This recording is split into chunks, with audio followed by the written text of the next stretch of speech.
Hello everyone. तो practice sheet में किसी को कोई डाउट है? क्वेश्चन नंबर 14 सौमिक का।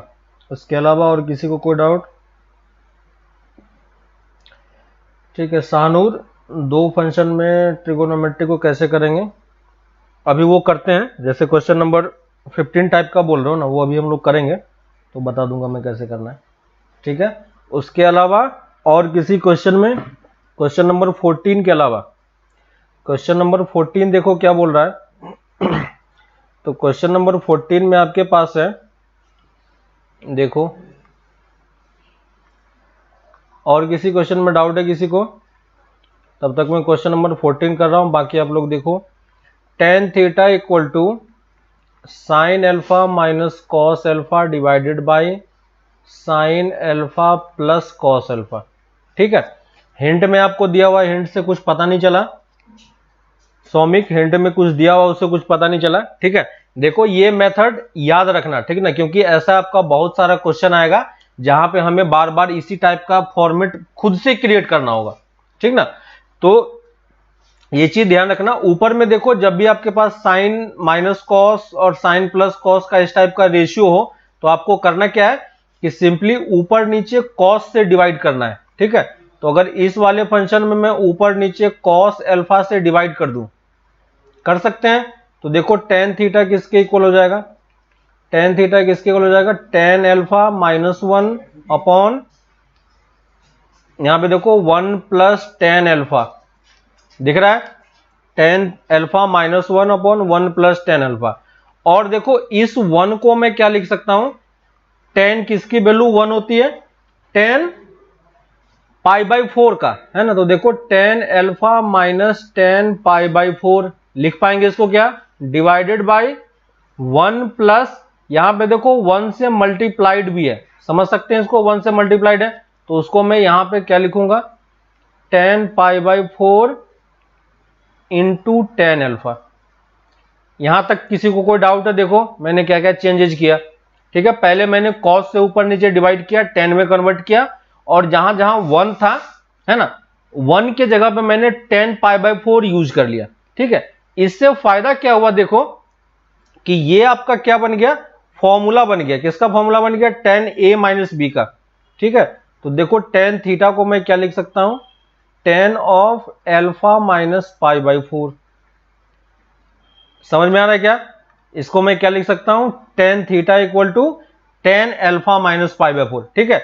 और ये मेथड ध्यान रखना, ये जो मेथड मैंने लिखा हुआ है ये वाला, है ना, इस टाइप से जो हम कन्वर्ट करते हैं। ठीक है। जहां जहां पे 1 है वहां पे मैंने पाई बाई 4 यूज किया, है ना। तो इस टाइप का आपको बहुत सारा क्वेश्चन अभी आगे देखने को मिलेगा, है ना। और जेई वगैरह में भी इस टाइप के क्वेश्चन का कॉन्सेप्ट वो लोग यूज कर लेते हैं। तो आपको ये चीज डायरेक्टली समझ में आना चाहिए कि आप यहां से इस वाले पार्ट से, जो ऊपर में साइन और कॉस के टर्म में दिया हुआ था, है ना, यहां से आप डायरेक्टली इस वाले पार्ट तक पहुंच सको कि ये इसमें कन्वर्ट हो सकता है ना। तो अब एक बार आप समझ चुके हो, अब आगे से आपको प्रॉब्लम नहीं होनी चाहिए। ठीक है। तो यहां से देखो थीटा की वैल्यू हम क्या लिख सकते हैं? Alpha minus pi by 4। Clear है क्या? tan alpha theta equal to alpha minus pi 4। और जो हमें प्रूफ करना है, जो आपको प्रूफ करना है, उसका आप राइट हैंड साइड वाला पार्ट देखो। राइट हैंड साइड में क्या है? √2 इंटू कॉस थीटा, है ना। तो √2 इंटू कॉस थीटा, थीटा की जगह पे आप क्या पुट कर दोगे? एल्फा माइनस पाई पुट कर सकते हैं, एल्फा माइनस पाई बाई 4। और इसको आप सॉल्व करोगे तो आपका क्या आ जाएगा? राइट हैंड साइड आ जाएगा। समझ में आ गया? सौमिक, प्रिजा, समझ में आ गया? ठीक है। नेक्स्ट हम लोग आते हैं क्वेश्चन नंबर 12 पे। क्वेश्चन नंबर 12, क्वेश्चन नंबर 12 देखो, क्वेश्चन नंबर 12 में भी, क्वेश्चन नंबर 12 में दिया cos alpha plus cos beta equal to 0 equal to sine alpha plus sine beta. और हमें प्रूफ करना है, ये वाला टर्म हमें प्रूफ करना है। ठीक ना। तो देखो हिंट में तो दिया हुआ है, दोनों आपको स्क्वायर करके ऐड करना, डायरेक्टली वो टर्म आपका जनरेट हो जाएगा। नहीं होगा? अब्दुल नहीं होगा? स्क्वायर करके सब्ट्रैक्ट करने के लिए बोल रहा है, स्क्वायर करके सब्ट्रैक्ट करोगे ये चीज आ जाएगा। यानी तो जो चीज आपको प्रूफ करने के लिए दिया गया है ना, जो चीज आपको प्रूफ करने के लिए दिया हुआ है उस वाले का लेफ्ट हैंड साइड देखो, हमें क्या प्रूफ करने के लिए दिया हुआ है, कॉस एल्फा और कॉस 2 एल्फा, एक्चुअली में cos 2 alpha plus cos 2 beta, है ना। इसका मैं लेफ्ट हैंड साइड वाला पार्ट आपको दिखा रहा हूं, है ना। Cos 2 alpha plus cos 2 beta, 2 alpha दिख रहा है, और राइट हैंड साइड में जो हमें प्रूफ करना है वो क्या है, -2 कॉस एल्फा प्लस बीटा, है ना। ये कॉस एल्फा प्लस बीटा का टर्म है। तो यहां पे देखो डबल एंगल से सिंगल एंगल में जा रहा है, तो पहले डबल एंगल वाले फॉर्मूले को सिंगल एंगल में कन्वर्ट कर लो। कौन सा वाला फॉर्मूला यूज करेंगे, तो कॉस 2 एल्फा की वैल्यू कितनी होगी, 2 कॉस स्क्वायर एल्फा -1, याद है। तो इसको मैं क्या लिख सकता हूं, 2 कॉस स्क्वायर एल्फा -1 कर पाएंगे, 2 कॉस स्क्वायर एल्फा -1। और इस वाले को देखो 1 - 2 साइन स्क्वायर एल्फा का भी टर्म होता है ना। तो इस वाले को मैं ये वाला फॉर्मूला यूज करूंगा, +1 - 2 साइन स्क्वायर एल्फा। क्यों ऐसा किया मैंने, इसलिए ऐसा किया क्योंकि राइट हैंड साइड में हमें कोई कांस्टेंट का टर्म नहीं था, है ना। तो कहीं ना कहीं हमें ये 1 वाला पार्ट को कैंसिल कराना था, ठीक है। तो 1 वाले पार्ट को आप कैंसिल कराओगे इस तरीके से। और देखो फिर इसके बाद आपको CND यूज करना है, 2 कॉमन ले लोगे, कॉस स्क्वायर, इसको आप क्या लिख पाओगे, cos alpha plus sine alpha into cos alpha minus sine alpha, ठीक है। इसके बाद आप सॉल्व करो, आपका वो राइट हैंड साइड वाला पार्ट आ जाएगा, ठीक है। नहीं तो आप इसको भी थोड़ा सा सॉल्व करके देख सकते हो, दोनों वाला पार्ट आपका सॉल्व हो जाएगा। ये आपका बीटा हो जाएगा, ठीक है, चेक करना, कर लोगे अब्दुल, ठीक है। ठीक है, तो अप टू 20 तक आपका क्लियर हो गया होगा, है ना। अब बताओ 15 सबसे हो गया था, 15 सबसे हो गया था, 16 तो ऑब्वियसली हो गया होगा, है ना। 15 में डाउट होगा शायद किसी को कि कैसे करना है ना। तो 15 मैंने क्लास में भी आपको डिस्कशन करके बताया था जब हम लोग मैक्सिमा मिनिमा पढ़ रहे थे तब, ठीक है। तो देखो क्वेश्चन नंबर 15 देख लो, जैसे हमें sine theta plus cos theta equal to 1 है, ठीक है। तो यहां पे देखो जब हम ट्रिगोनोमेट्रिक इक्वेशन सॉल्व करते हैं तो हमें लेफ्ट हैंड साइड में एक फंक्शन चाहिए होता है ना, जो शानूर का डाउट था, और राइट हैंड साइड में भी हमें उसी फंक्शन के टर्म में चाहिए, है ना। लेकिन यहां पे जो हमें दिया हुआ है ये एक्चुअली में किसके टर्म में दिया हुआ है, साइन थीटा और कॉस थीटा के टर्म में दिया हुआ है। तो आपको पता है लास्ट क्लास में मैंने बताया था कि इसको कन्वर्ट करके हम कैसे एक टर्म में कन्वर्ट करते हैं, है ना। तो उसके लिए हमें क्या करना होता है, √a² प्लस b² से डिवाइड करना होता है, जिसको हम क्या करेंगे 1/√2 से डिवाइड करेंगे। याद है लास्ट क्लास में किया था, शानूर समझ में आया। और देखो ये जब कन्वर्ट हो जाएगा तो इसको आप क्या लिख सकते हो, साइन ऑफ थीटा प्लस π/4, है ना, ये इसकी वैल्यू हो जाएगी। और इसको भी आप साइन में कन्वर्ट करोगे तो ये क्या दे देगा आपको, π/4 दे देगा, क्लियर है। और इस तरफ भी आपके पास पॉजिटिव का टर्म है तो यहां से आप इसको क्या लिख सकते हो, और साइन ऑफ π माइनस π/4 भी लिख सकते हो, क्लियर है कि नहीं, साइन ऑफ π माइनस π/4 भी लिख सकते हैं, ठीक है। और यहां से देखो इसकी वैल्यू किसकी इक्वल हो जाएगी, तो थीटा प्लस π/4 की वैल्यू किसके इक्वल होगी, π/4 के, और थीटा प्लस π/4 की वैल्यू किसके इक्वल लिख सकते हैं, 3π/4। तो यहां से थीटा की वैल्यू कितनी आ जाएगी, 0, और यहां से थीटा की वैल्यू कितनी आ जाएगी, यहां से थीटा की वैल्यू आ जाएगी आपका π/2, है ना। तो ये हमारा कौन सा सॉल्यूशन हो गया, ये हमारा प्रिंसिपल सॉल्यूशन हो गया, है ना। ये हमारा क्या हो गया, प्रिंसिपल सॉल्यूशन हो गया, ठीक है। लेकिन अगर आपको इसका जनरल सॉल्यूशन लिखना है ना, इसका अगर हमें जनरल सॉल्यूशन लिखना है, अगर इसका हमें जनरल सॉल्यूशन लिखना है तो हमें क्या करना होगा, तो देखो इसका जब जनरल सॉल्यूशन आप लिखोगे तो डायरेक्टली ये वाला थीटा आप यूज नहीं करोगे, ठीक है। देखो इसका जब जनरल सॉल्यूशन आपको लिखना होगा तो आपको यहां से इस इक्वेशन को इस तरीके से यूज करना है, ठीक है। इस एंगल को, ये जो एंगल है आपका है ना। इस एंगल को आप मान लो एक अलग वेरिएबल x मान लिया, है ना। तो साइन x इक्वल टू क्या हो गया, साइन पाई बाई 4 हो गया, है ना। तो x की वैल्यू आपके पास कितनी आ गई, पाई बाई 4। तो यहां से आप पहले x के टर्म में क्या लिखोगे, x के टर्म में पहले आप जनरल सॉल्यूशन लिखोगे। तो x, इस वाले इक्वेशन का जनरल सॉल्यूशन क्या होता है, x equal to N pi plus -1 to the power n into pi by 4। याद है सबको, है ना। और ये चीज लिखने के बाद आप x की वैल्यू ये थीटा पुट करोगे, थीटा प्लस पाई बाई 4, है ना। और बाद में आप थीटा का जनरलाइज फॉर्मेट लिखोगे। डायरेक्टली यहां से ये वाला वैल्यू उठा के यहां पे पुट नहीं करना है, क्लियर है। तो -n divided by pi by 4, तो यहां से थीटा की वैल्यू कितनी हो जाएगी, n pi plus -1 to the power divided by pi by 4 minus pi by 4, है ना। तो इस तरीके से आपको ये आंसर जनरलाइज फॉर्मेट में करना है, क्लियर है क्या। इस तरीके से हमें जनरलाइज फॉर्मेट में ये करना है। कर पाओगे, कर पाओगे ये क्या, कर पाओगे क्या।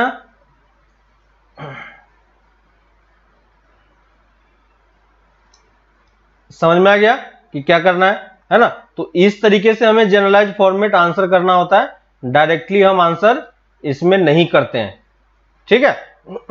तो ये हमारा पार्ट हो गया जनरलाइज फॉर्मेट का। इसमें भी हम लोग इक्वेशन में भी और भी बहुत कुछ पढ़ेंगे तो आपको समझ में आएगा, ठीक है।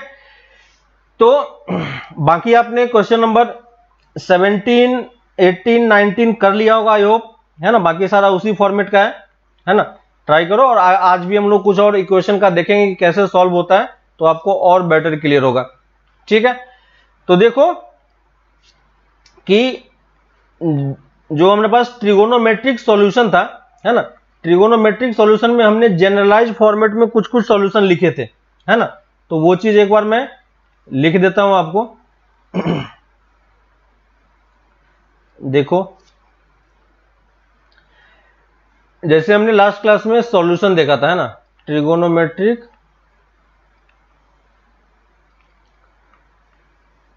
ट्रिगोनोमेट्रिक सॉल्यूशन, ठीक है। तो लास्ट क्लास में हमने 3 सॉल्यूशन इसमें किया था। कौन कौन सा था, पहला था sine theta equal to sine x equal to sine theta हमने लिया था, है ना। दूसरा था cos x equal to cos theta, ठीक है। और थर्ड था tan x equal to tan theta, ठीक है। और यहां से जब हमने सॉल्यूशन निकाला था x के टर्म में, तो x के टर्म में लिखेंगे तो क्या होगा, x equal to N pi plus -1 to the power n into theta. याद होगा आपको, n बिलोंग टू z के लिए, क्लियर है। वैसे ही दूसरा जब लिखते हैं तो यहां से क्या होगा, x equal to 2n pi plus minus theta, है ना। तो ये फॉर्मेट आपको याद रखना है, 2n pi plus minus theta n belong to z के लिए।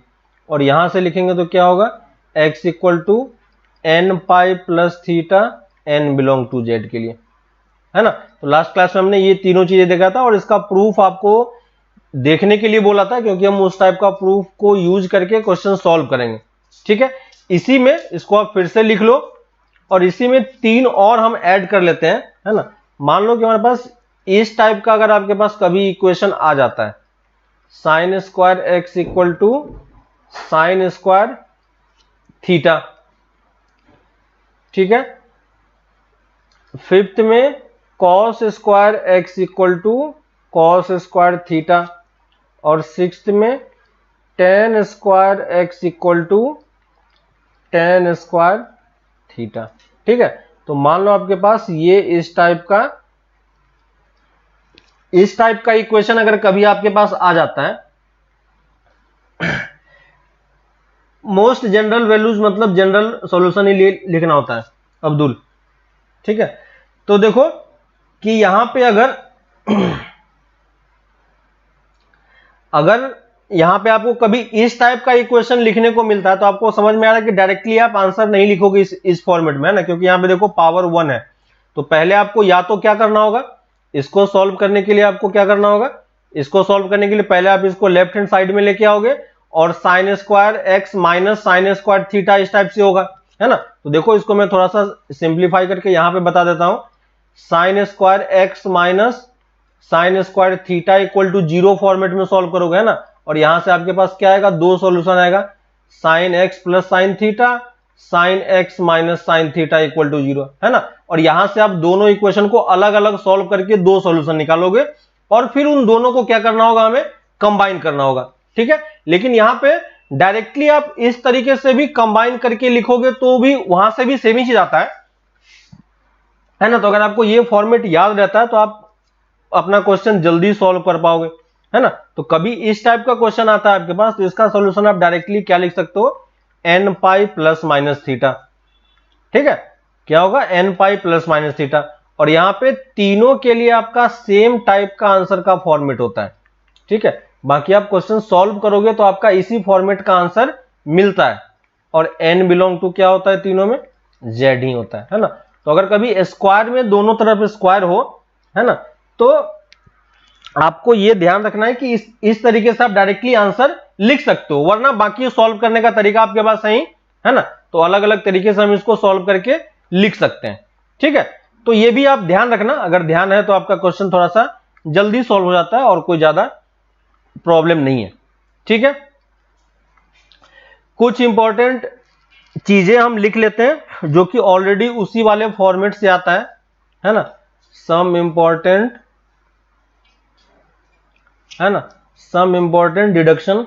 देखो ऊपर में जो आपके पास फॉर्मूला है उसी में कुछ स्पेशल केसेस होता है जहां पे हमें थोड़ा सा याद रखना पड़ता है, ठीक है ना। याद इसलिए रखना पड़ता है ताकि वो सब चीजें, क्योंकि आपको फ्रीक्वेंटली यूज होगा, ठीक है। जैसे अगर कोई मुझे ये बोलता है, ठीक है, जैसे देखो कि अगर कोई आपको ये बोले कि साइन एक्स इक्वल टू 0 और साइन थीटा इक्वल टू 0 का सोल्यूशन क्या होगा, जनरल सोल्यूशन क्या होगा, है ना। तो एटलीस्ट हमें ये चीज पता होना चाहिए, है ना, ताकि हम अपने आंसर को जल्दी सॉल्व कर सकें, है ना।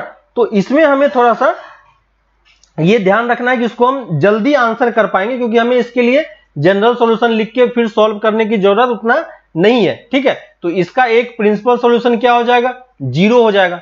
दिख रहा है आपको क्या, इसका एक प्रिंसिपल सॉल्यूशन क्या हो जाएगा, 0 हो जाएगा, है ना। और प्रिंसिपल सॉल्यूशन को अगर आप इस वाले पार्ट में थीटा की वैल्यू 0 पुट करोगे तो आपका आंसर किस फॉर्मेट में होगा, x इक्वल टू एन पाई, है ना। तो ये सब बेसिक वैल्यू है ना, ये सब चीजें हमें अच्छे से पता होना चाहिए,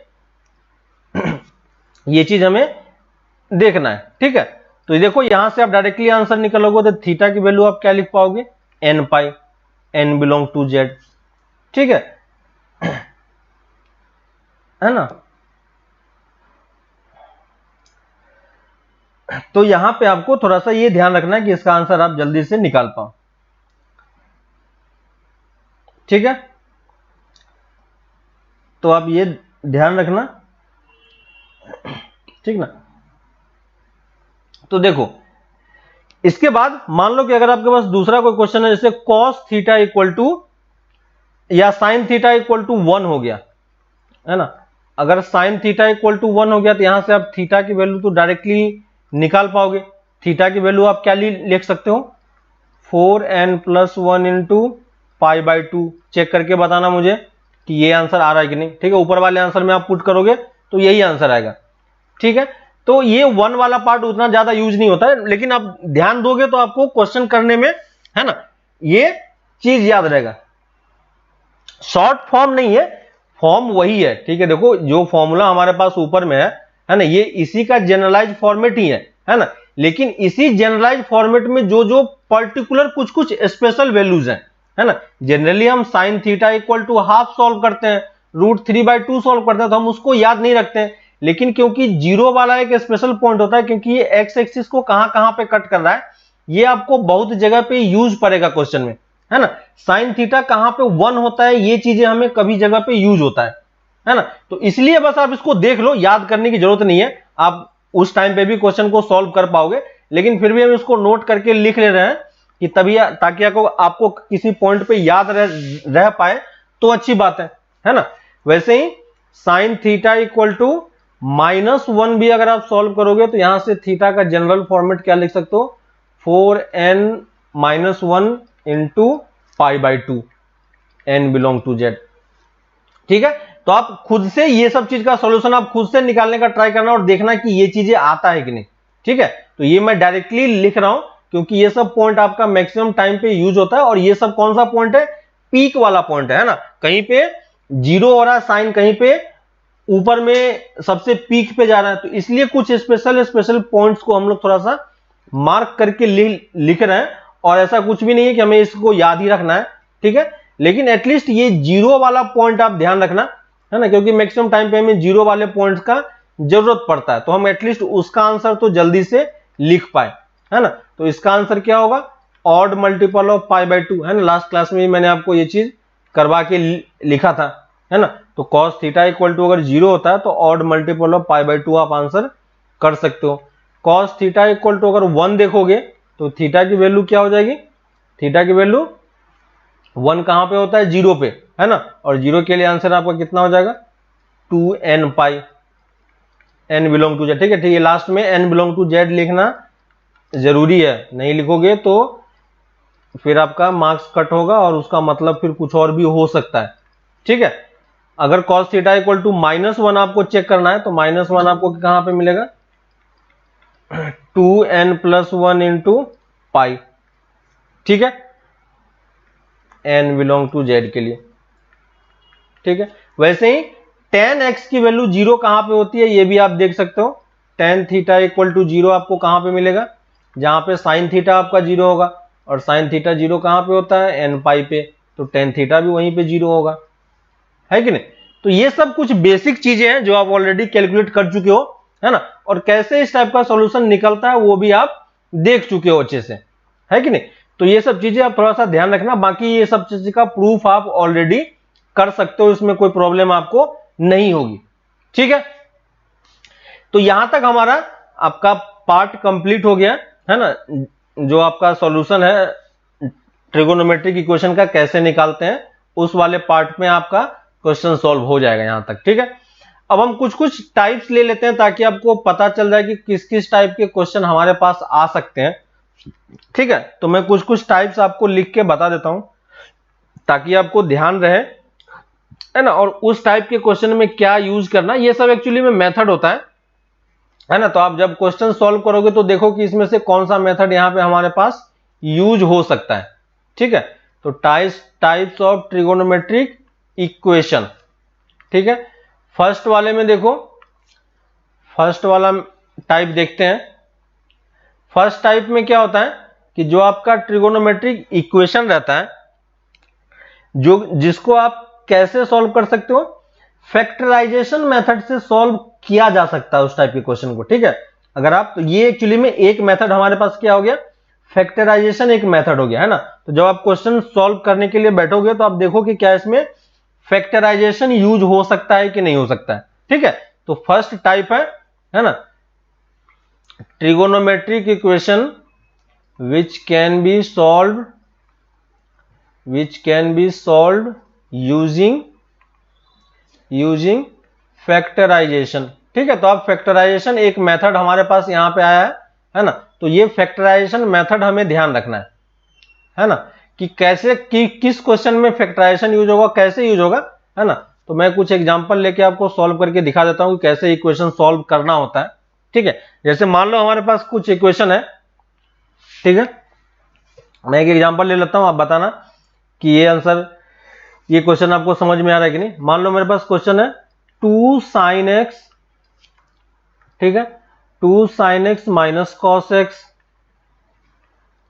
into 1 plus cos x equal to sin square x। ठीक है, देखो ये क्वेश्चन हमें दिया हुआ है और बोल रहा है कि ये क्वेश्चन कैसे हाँ करते हैं अभी, general quadratic equation, quadratic form का जनरल सॉल्यूशन अभी आएगा, अभी करेंगे हम लोग, है ना। तो इसी टाइप में आपका डिफरेंट टाइप्स जो हम लोग डिस्कशन कर रहे हैं, उसी टाइप्स में वो वाला पार्ट फिर से रिवाइज हो जाएगा। ठीक है, तो देखो ये पहला टाइप है जहां पे हमें क्या यूज करना है, फैक्टराइजेशन मेथड देखना है कि फैक्टराइजेशन यूज हो सकता है कि नहीं हो सकता है। ठीक है, तो देखो इसमें कैसे हम यूज कर सकते हैं। तो आपको यहां पे दिख रहा होगा कि यहां पे साइन कॉस सारा टर्म है, अब इसमें हम कैसे क्या यूज करें। ठीक है, तो हमें यहां पे देखो दो चीजें स्ट्राइक कर रही है, 1 प्लस कॉस एक्स, ठीक है, और ये साइन स्क्वायर एक्स का टर्म, ठीक है। तो मैं इसको क्या कर सकता हूं, इसको अगर आप लेफ्ट हैंड साइड में लेके आओगे, है ना, तो देखो 2 sine x minus cos x, ठीक है। देखो यहां पे सॉल्व करने का अप्रोच क्या है, सॉल्व करने का आपका यहां पे अप्रोच ये होना चाहिए कि राइट हैंड साइड में हमारे पास एक कांस्टेंट का टर्म होना चाहिए, है कि नहीं। और बेसिकली यहां पे देखो दोनों तरफ वेरिएबल है, तो राइट हैंड साइड में बेसिकली आपके पास क्या होना चाहिए, सिर्फ 0 होना चाहिए और कोई कांस्टेंट नहीं होना चाहिए, है ना। अगर आपके पास एक ट्रिगोनोमेट्रिक फंक्शन होता तब इस तरफ आप कोई कांस्टेंट सॉल्व कर सकते हो, लेकिन अगर इस तरफ हमारे पास बहुत सारे ट्रिगोनोमेट्रिक फंक्शन, देखो मल्टीप्लिकेशन के टर्म में भी दिख रहा है हमें, है ना। तो जब आपके पास मल्टीप्लिकेशन होता है तो हमें राइट हैंड साइड में कोई कांस्टेंट नहीं लेते हैं, क्या लेते हैं हम, 0 लेते हैं, है ना। तो अगर आपका दो प्रोडक्ट अगर 0 के इक्वल है तो आप बोल सकते हो कि या तो a इक्वल टू 0 होगा और b इक्वल टू 0 होगा, है ना। और इस टाइप से आप क्वेश्चन सॉल्व कर सकते हो। याद आया समझ में, है ना। तो सेम मेथड हम यहां पे भी अप्लाई करते हैं कि ताकि हमारे पास देखो ट्रिगोनोमेट्रिक फंक्शन मल्टीप्लिकेशन में है तो हम ट्राई करेंगे कि हमारा फंक्शन कंप्लीटली प्रोडक्ट के फॉर्मेट में आ जाए और राइट हैंड साइड में 0 आ जाए, ठीक है। तो देखो मैं इसको लेफ्ट हैंड साइड में ले गया, इधर तो मेरा 0 बन गया। अब यहां पे देखो हम क्या कॉमन निकाल सकते हैं, sine x minus cos x into 1 plus cos x, और आपको ये साइन स्क्वायर एक्स दिख रहा है, साइन स्क्वायर एक्स को मैं 1 माइनस कॉस स्क्वायर लिख सकता हूं क्या, दिख रहा है सबको, देखो 1 माइनस कॉस स्क्वायर क्या हम लिख सकते हैं, 1 माइनस कॉस स्क्वायर, और 1 माइनस कॉस स्क्वायर को मैं और सिंप्लीफाई करके क्या लिख सकता हूं, ए स्क्वायर माइनस बी स्क्वायर, दिख रहा है। तो इसी चीज को मैं 1 minus x into 1 plus cos x भी लिख सकता हूं। देखो यहां तक समझ में आया क्या। और अब मुझे यहां पे दिख रहा है कि यहां पे मेरा देखो 1 plus cos x 1 plus cos x का टर्म कॉमन है, ठीक है। तो मैं यहां से कॉमन निकाल लूंगा, 1 प्लस कॉस एक्स कॉमन निकाल लिया, है ना। तो देखो कैसे मैंने फैक्टराइजेशन यूज किया, और बाकी टर्म क्या बच गया, 2 sine x minus cos x, और यहां से -1 और minus minus plus cos x.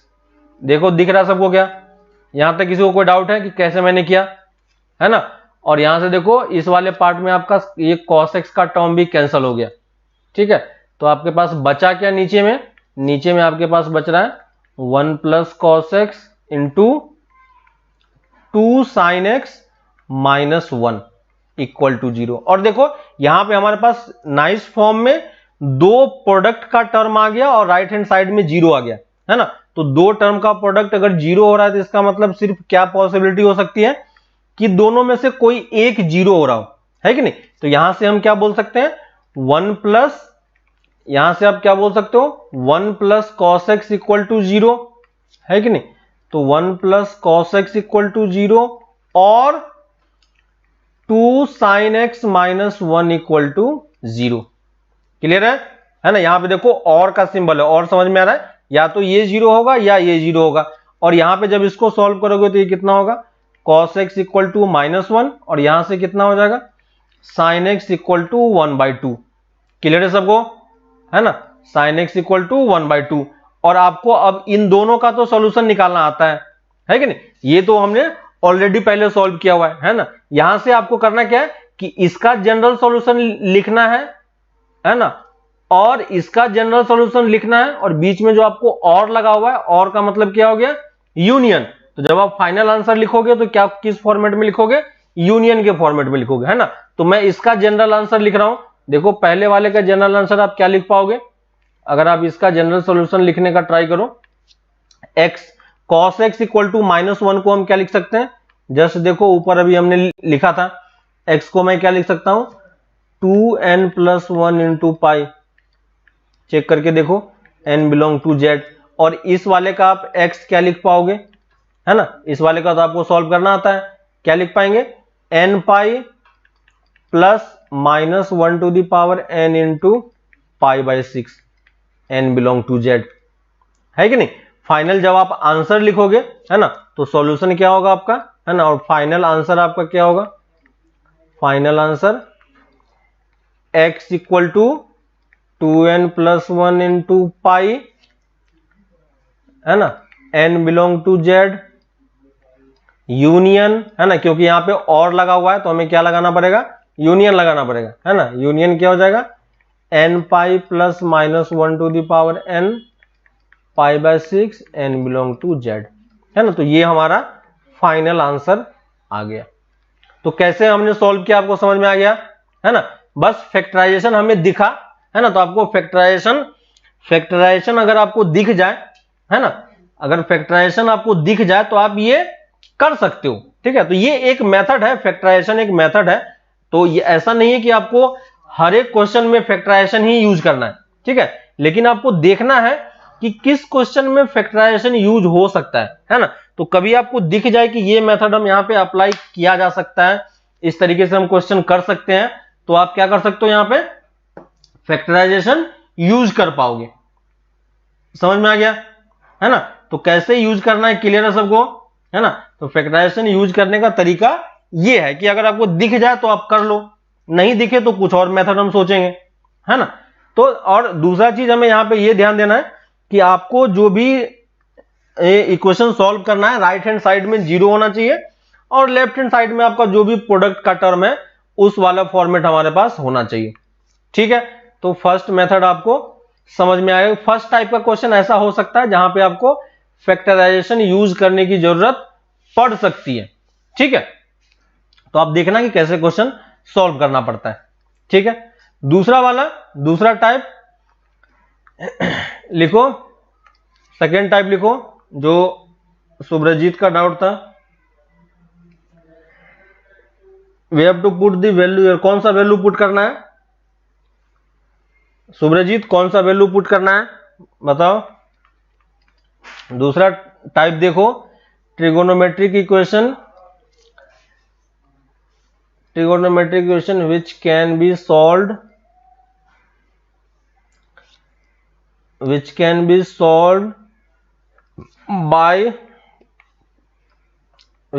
solved by reducing them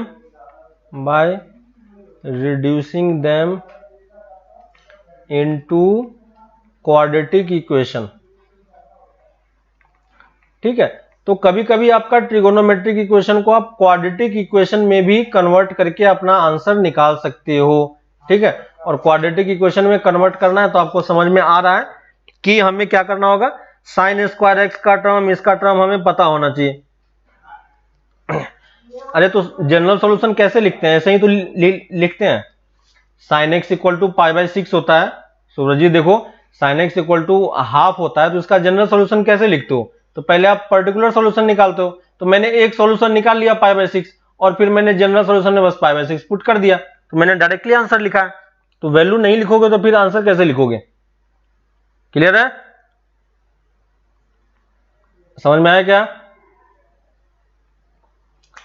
Surjeet, समझ में आया क्या किया मैंने, है ना। तो ये चीज तो आपको करना ही पड़ेगा, पाई बाय 6 नहीं लिखोगे तो फिर जनरल सॉल्यूशन कैसे निकालोगे। जनरल सॉल्यूशन निकालने के लिए तो आपको पर्टिकुलर सॉल्यूशन निकालना पड़ेगा पहले, तो इसलिए मैंने वो निकाला, है ना। तो देखो सेकेंड टाइप में है कि कुछ ट्रिगोनोमेट्रिक इक्वेशन ऐसे होंगे जो आपको क्वाड्रेटिक इक्वेशन में कन्वर्ट हो जाएगा, है ना। तो क्वाड्रेटिक इक्वेशन में अगर कन्वर्ट हो जाएगा तो क्वाड्रेटिक इक्वेशन में कन्वर्ट करने के लिए आपको समझ में आ रहा होगा उसमें क्या होना चाहिए, कहीं ना कहीं क्या होना चाहिए कि आपके पास एक स्क्वायर का टर्म जनरेट होना चाहिए, है ना। स्क्वायर होगा तभी तो आप क्वाड्रेटिक में कन्वर्ट कर पाओगे, सिंपल सा लॉजिक है ना। स्क्वायर का टर्म होगा तो क्वाड्रेटिक में कन्वर्ट हो जाएगा। जैसे एग्जांपल के थ्रू समझते हैं, जैसे मान लो मेरे पास एक इक्वेशन है 2 cos square x plus 4 cos x equal to 3 sin square x, ठीक है। ये हमारे पास टर्म है। अब इस वाले इक्वेशन को हमें सॉल्व करना है, तो कैसे सॉल्व करेंगे, ठीक है। तो फिर से वही चीज हमें दिख रहा है कि यहां पे cos का टर्म है, ठीक है। यहां पे देखो cos का टर्म यहां भी है, cos का टर्म यहां भी है, cos में स्क्वायर है, यहां पे भी sin में स्क्वायर है। तो आप या तो sin में क्वाड्रेटिक बनाओ या cos में बनाओ, है ना। तो यहाँ पे cos में बनाना इजी है क्योंकि यहाँ पे cos का स्क्वायर है और cos का एक सिंगल पावर भी है ना। तो अगर आप cos को t लोगे तो ये टर्म आपका क्या हो जाएगा, सॉल्व हो जाएगा, है ना। तो यहाँ पे हम इसको क्या कर सकते हैं, cos x इक्वल टू आप t सब्स्टिट्यूट कर दो, तो ये क्या बन जाएगा देखो आपका 2t square plus 4t equal to, इसको मैं क्या लिख सकता हूं 3 इंटू 1 माइनस टी स्क्वायर। समझ में आया क्या, है ना। और अब आप इसको सिंपली सॉल्व कर लो, 2t square plus 4t equal to 3 minus 3t square, है ना। ये इस तरफ आके जाएगा, क्या हो जाएगा 5t square plus 4t minus 3 equal to 0। देखो यहां तक समझ में आया क्या। और यहां से आपको t का सॉल्यूशन निकालना आता है ना, क्वाड्रेटिक इक्वेशन का सॉल्यूशन निकालना आता है। क्वाड्रेटिक इक्वेशन का सॉल्यूशन निकालोगे तो कितना आएगा, चेक करके बताना मुझे। ये आ रहा है क्या, देखो -2 प्लस रूट ओवर 19/5, चेक करना, मैं डायरेक्टली आंसर लिख रहा हूं -2 माइनस रूट 19/5। ठीक है, यहां से आपका t का वैल्यू ये आ गया। यानी आप t हमने किसको एज्यूम किया था, cos को, तो cos x इक्वल टू मैं क्या लिख सकता हूं -2 प्लस रूट 19/5, है ना। और है ना, ये क्या होता है और होता है, और cos x equal to -2 minus root 19/5। ठीक है। अब देखो यहां पे जब आपको अगर इस टाइप का सॉल्यूशन लिखना होगा, ठीक है, तो शायद आपको सर ने फिजिक्स सर ने आपको फिजिक्स में बताया होगा कि एंगल को हमें कैसे लिखना होता है दूसरे फॉर्मेट में, है ना। तो जब हम लोग इनवर्स फंक्शन पढ़ रहे थे तो वहां पे मैंने इनवर्स चीज आपको लिखवाई थी, है ना। तो देखो अगर आपके पास साइन थीटा इक्वल टू 1/2 है, ठीक ना, तो यहां से आप थीटा को ये भी लिख सकते हो, साइन इनवर्स 1/2 भी लिख सकते हो, है ना। तो थीटा को आपको इस फॉर्मेट में भी लिखना आना चाहिए। फिजिक्स में आप इस टाइप का क्वेश्चन बहुत ज्यादा यूज करोगे, है ना। तो ये चीज हम कब लिखते हैं, जैसे साइन थीटा इक्वल टू 1/2 है, तो यहां पे तो हमें थीटा की वैल्यू पता है कि नहीं। यहां पे आपके पास थीटा की वैल्यू कितनी आ जाती है, थीटा की वैल्यू आपके पास π/6 आ जाती है, तो हम π/6 लिख देते हैं।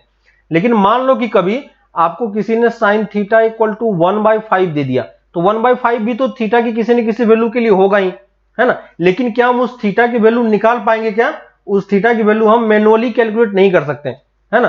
तो इस टाइप के केस में हम थीटा को क्या लिखते हैं, साइन इनवर्स ऑफ 1/5 लिख के छोड़ देते हैं कि ये हमारा थीटा होगा जिसके लिए हमें ये मिलने वाला है ना। तो इस टाइप में आप भी आंसर आप कर सकते हो। सेम सिचुएशन देखो यहां पे भी जनरेट हो रहा है कि यहां पे भी जो आपके पास cos x equal to something term है, इसकी वैल्यू हम कैलकुलेट नहीं कर पाएंगे, है कि नहीं। समझ में आ रहा होगा आपको, क्योंकि इसकी वैल्यू हमें पता नहीं है। तो इसकी वैल्यू पता नहीं है तो हम फिर से क्या करेंगे, यहां से एज्यूम कर लेंगे कि कोई एक एंगल अल्फा होगा जिसके लिए हमें क्या मिलेगा, cos inverse of -2 plus root over 19/5 मिलने वाला है। समझ में आया सबको क्या किया मैंने, है ना, क्या किया, क्लियर है। किसी को कोई डाउट है क्या, है ना। और अब देखो एक चीज आपको यहां पे ये भी ध्यान रखनी चाहिए, है ना। एक चीज आपको ये भी ध्यान रखनी चाहिए कि यहां पे जो आपके पास आपने t किसको एज्यूम किया है, cos x को, है ना। तो cos x t के लिए तो आपकी t की वैल्यू कहां से कहां लाई करनी चाहिए, t की वैल्यू आपके पास कहां से कहां लाई करनी चाहिए, -1 से 1 के बीच में लाई करनी चाहिए। ये समझ में आ रहा है क्या, है ना। t की वैल्यू किसके बीच में लाई करनी चाहिए, -1 से 1 के बीच में। क्यों, क्योंकि cos x को हमने t एज्यूम किया है, तो t की वैल्यू अगर आप -1 या 1 से ज्यादा कर दोगे तो क्या हमें कोई x मिलेगा, क्या नहीं मिलेगा। तो यहां पे जब आप t को सॉल्व करोगे, है ना, तो ये वाला पार्ट जो है, ये वाला पार्ट आपका ये -1 से 1 के बाहर चला जाता है। ठीक है, आप चेक करना, ये वाला पार्ट -1 से 1 के बाहर चला जाता है। तो ये वाला पार्ट आप कभी भी आंसर में नहीं लिखोगे, है ना। तो जब आप क्वाड्रेटिक में कन्वर्ट करते हो, तो जब भी आप किसी को सब्स्टिट्यूट करो तो हमेशा उसका आप रेंज जरूर लिख लो कि वो वाला जो वैल्यू है वो मेरा कहां से कहां तक लाई करने वाला है ना। तो यहां से आप t की वैल्यू कैलकुलेट करोगे, एक ये वैल्यू आएगी, एक ये वैल्यू आएगी। लेकिन ये वैल्यू आपका हमें ये चेक करना पड़ेगा कि -1 से 1 के बीच में कौन सा लाई कर रहा है। अगर दोनों लाई करता तब हम दोनों आंसर लिखते, है ना। लेकिन इस पर्टिकुलर केस में यहां पे चेक करोगे तो ये उसके बीच में लाई नहीं कर रहा है, तो सिर्फ यही आंसर होगा। ठीक है, तो हम ये एज्यूम कर लिया कि कोई एक एंगल अल्फा होगा जिसके लिए हमें ये सॉल्यूशन इसका मिलने वाला है। ठीक है, तो आप यहां से क्या लिख सकते हो, अगर इसका आप जनरल सॉल्यूशन लिखोगे तो क्या लिखोगे, x इक्वल टू 2n पाई, याद है कॉस का जनरल सॉल्यूशन क्या होता है 2n pi plus minus theta, और उस थीटा के जगह पे हम क्या पुट कर देंगे ये अल्फा, है ना, और n बिलोंग टू z, और साइड में आप अल्फा लिख दो कि आपका अल्फा क्या है cos inverse of this term. ठीक है, तो ये आपका जनरल सॉल्यूशन हो गया।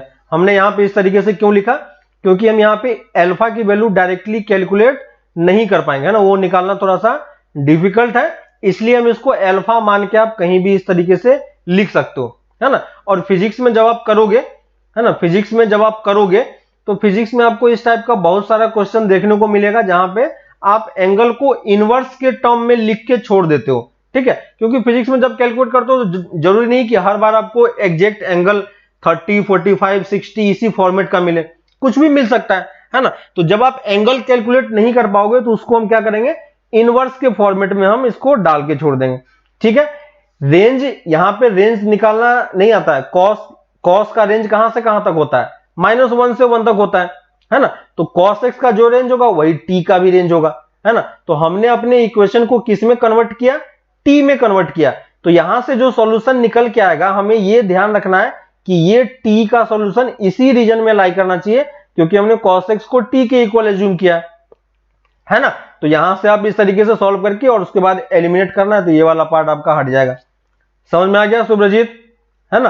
तो जो भी आप सब्स्टिट्यूट करोगे उस सब्स्टिट्यूशन में आपको ये चीज ध्यान रखना पड़ेगा कि आपका t कहां पे लाई करना चाहिए, है ना। मान लो किसी क्वेश्चन में अगर आपको साइन स्क्वायर x को t सब्स्टिट्यूट करने की जरूरत पड़ गई, है ना, साइन स्क्वायर x को अगर आपको t सब्स्टिट्यूट करने की जरूरत पड़ गई तो यहां पे t का वैल्यू कहां से कहां तक लाई करेगा 0 से 1 तक लाई करेगा, है ना। तो इस टाइप से आप क्वेश्चन देखोगे तो आपको क्वेश्चन समझ में आएगा, धीरे धीरे करके आप क्वेश्चन करोगे तो आपको क्लियर होगा कि कैसे क्वेश्चन सॉल्व करना होता है। ठीक है, जैसे एक और एग्जांपल देख लो तो आपको क्लियर होगा। मान लो मेरे पास क्वेश्चन है, ठीक है, मान लो कि मेरे पास एक और क्वेश्चन मैं ले लेता हूं एग्जांपल के लिए कि, है ना, आपके पास बुक में भी सारा क्वेश्चन होगा और जो आपको प्रैक्टिस शीट मिलेगा जेई वाला उसमें भी आपके पास बहुत सारे क्वेश्चन होंगे, तो वहां पे आप और अच्छे तरीके से कर सकते हो। मान लो 4 cos x minus 3 sec theta, ठीक है, इक्वल टू साइन थीटा और tan थीटा। ठीक है, ये हमें दिया हुआ है। ठीक है, तो ये हमें दिया हुआ है तो हमें इसको सॉल्व करके बताना है कि मेरा आंसर क्या होगा और कैसे सॉल्व करेंगे। ठीक है, तो देखो इस वाले में क्या करना होगा, हमें पहले तो हमें सबको साइन कॉस में कन्वर्ट करना होगा ताकि हम अपने क्वेश्चन को देख पाए, क्योंकि सेक में दिया हुआ है तो हम सेक में तो ऐसे जनरली सॉल्व करते नहीं है ना। इक्वल टू ये क्या हो जाएगा sign theta upon cos theta. Clear है, इसको स्क्वायर करो, ये क्या हो जाएगा, ओ एलसीएम ले लो, cos square theta minus 3 divided by cos theta equal to sine theta upon cos theta. Clear है, यहां से देखो कॉस थीटा टर्म तो कैंसिल हो गया। ठीक है, तो यहां से हमारे पास क्या आ गया 4 cos square theta minus 3 equal to sine theta. अब देखो साइन का पावर 1 है तो हम साइन वाले टर्म को t सब्स्टिट्यूट करेंगे, है ना, क्योंकि अगर आप cos को ले लोगे तो इसको कन्वर्ट करने में प्रॉब्लम होगा, है ना। तो यहां पे हम किसको सब्स्टिट्यूट करेंगे sine theta equal to t, और जैसे ही आप sine theta equal to t करोगे तो t का लिमिट आपका फिक्स हो जाएगा कहां से कहां तक -1 से 1 तक, क्योंकि साइन का लिमिट भी वही होता है। तो यहां पे देखो क्या हो जाएगा 4 into 1 minus t square minus 3 equal to t, और ये कितना हो गया 4 minus 4 t square minus 3 equal to t, है ना। और इसको जब सॉल्व करेंगे तो ये कितना आ जाएगा, देखो यहां से ये कैंसिल होकर 1 दे देगा, 1 minus 4 t square equal to t, और यहां से सॉल्व करो तो कितना हो जाएगा 4 t square plus t minus 1 equal to 0। यहां से सॉल्व करके आप टी निकाल सकते हो क्या, यहां से सॉल्व करके टी निकाल सकते हो क्या। और हमें यह ध्यान रखना है कि यहां से जो भी आप टी कैलकुलेट करोगे वो टी हमारा -1 से 1 के बीच में लाई करना चाहिए, ठीक है ना। तो यहां से आप टी कैलकुलेट करोगे तो टी कितना आएगा देखो, है ना, टी सॉल्व कर सकते हो सब लोग, टी कितना होगा यहां पे देखो -1 plus minus b square minus 4ac कितना हो जाएगा 17 डिवाइडेड बाई 8, है ना। और इस वैल्यू को अगर आप चेक करोगे तो ये दोनों वैल्यू इसका क्या है -1 से 1 के बीच में लाई कर रहा है, ठीक है। तो यहां से आपको दोनों आंसर चेक करना पड़ेगा, है ना, दोनों आंसर आपको लेना पड़ेगा। तो देखो sine theta equal to sine theta equal to -1 plus √17/8 भी हो सकता है, और sine theta equal to -1 minus √17/8 दोनों हो सकता है यहां पे इस पर्टिकुलर केस में। क्यों? क्योंकि दोनों वैल्यू आपका -1 से 1 के बीच में लाई कर रहा है। यही चीज मैंने आपको पिछले वाले एग्जांपल में बताया था, वहां पे एक ही आंसर लाई कर रहा था। अब फिर से यहां पे देखो जो आपका एंगल का टर्म है वो थोड़ा सा कॉम्प्लिकेटेड टाइप का है, तो हम मान लेंगे कि कोई एक अल्फा है जिसके लिए हमें आंसर क्या मिल रहा होगा। यहाँ पे साइन होगा तो इस तरह हम क्या लिखेंगे, साइन ही लिखेंगे। पीछे में कॉस था तो इसलिए मैंने कॉस लिखा था, ठीक है। और यहां से इसका सॉल्यूशन लिखोगे तो इसका सॉल्यूशन थीटा क्या आएगा, theta equal to n pi plus -1 to the power n into alpha, n belong to z। वैसे ही हमें यहां से भी निकालना पड़ेगा, तो यहां से मैंने मान लो कोई एंगल बीटा मान लिया, और बीटा की वैल्यू यहां से कितनी होगी, साइन इनवर्स ऑफ -1 माइनस √17/8, है ना। और यहां से थीटा की वैल्यू आप क्या लिख पाओगे, n पाई प्लस माइनस, है ना, यहां से क्या हो जाएगा n pi plus minus -1 to the power n into beta, है ना। तो ये दोनों हमारा आंसर होगा, जिसको हम क्या करेंगे बाद में यूनियन ले लेंगे। क्लियर हो गया? दो टाइप समझ में आ गया कि कभी कभी आपको क्या करना पड़ सकता है, इस टाइप से स्क्वायर भी करना पड़ सकता, सॉरी क्वाड्रेटिक भी बनाना पड़ सकता है, जहां पे हम इसको इस तरीके से क्वेश्चन को सॉल्व कर सकते हैं। क्लियर है? समझ में आ गया सबको? ठीक है। नेक्स्ट हम लोग आते हैं, नेक्स्ट टाइप 3 पे आता हूं मैं, ठीक है। टाइप 3 में आपके पास कुछ इस टाइप का क्वेश्चन होगा, ठीक है। तो टाइप 3 लिख लो, ठीक है। क्वेश्चन करोगे, आपके पास शीट में ढेर सारा क्वेश्चन है, बुक में ढेर सारा क्वेश्चन है, तो आपको वहां पे समझ में आएगा, है ना। तो वो धीरे धीरे समझ में आता है। एग्जाम्पल तो बस आप कम ही कर सकते हो, लेकिन प्रैक्टिस आपको ज्यादा क्वेश्चन करना है ना। अब देखो कि कुछ इस टाइप के क्वेश्चन हो सकता है, देखो लिख लो टाइप 3 ट्रिगोनोमेट्री की क्वेश्चन। सुब्रजीत अल्फा बीटा लेना पड़ेगा, क्यों नहीं लेना पड़ेगा, यहां पे दोनों अलग अलग एंगल है ना। देखो ये -1 प्लस √sin² √17/8 है, और यहाँ पे दोनों जगह माइनस है, तो दोनों को क्या हम अल्फा मान सकते हैं क्या, नहीं मान सकते हैं। तो अलग अलग एंगल एज्यूम करना होगा कि सम एंगल के लिए हमारे पास ये मिलेगा, दूसरे एंगल के लिए हमारे पास ये मिलेगा, ठीक है ना। और यहां से हम इस वाले का जनरल सॉल्यूशन ये लिखेंगे, इसका जनरल सॉल्यूशन मैंने ये लिखा, ठीक है। और उसके बाद आप यूनियन कर दो, आपका आंसर आ जाएगा, ठीक है। आप क्वेश्चन करोगे आपको समझ में आएगा धीरे धीरे, प्रैक्टिस नहीं, अभी क्वेश्चन नहीं कर रहे हो इसलिए थोड़ा सा प्रॉब्लम हो रहा है ये चीजें एडजस्ट करने में, ठीक है। क्योंकि पहली बार ये चीजें कर रहे हो तो इसलिए ये दिक्कत आ रहा है, लेकिन धीरे धीरे आप सीख जाओगे कि कैसे करना होता है। फिजिक्स में भी ये इस टाइप का क्वेश्चन काफी जगह यूज होता है, ठीक है। तो टाइप 3 में लिखो ट्रिगोनोमेट्री की question which can be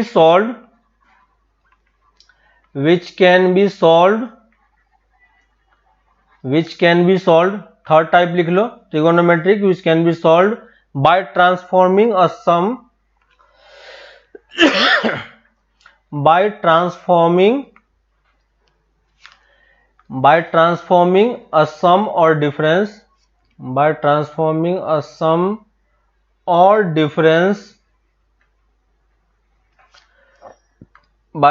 a sum or difference of trigonometric ratio, sum of difference of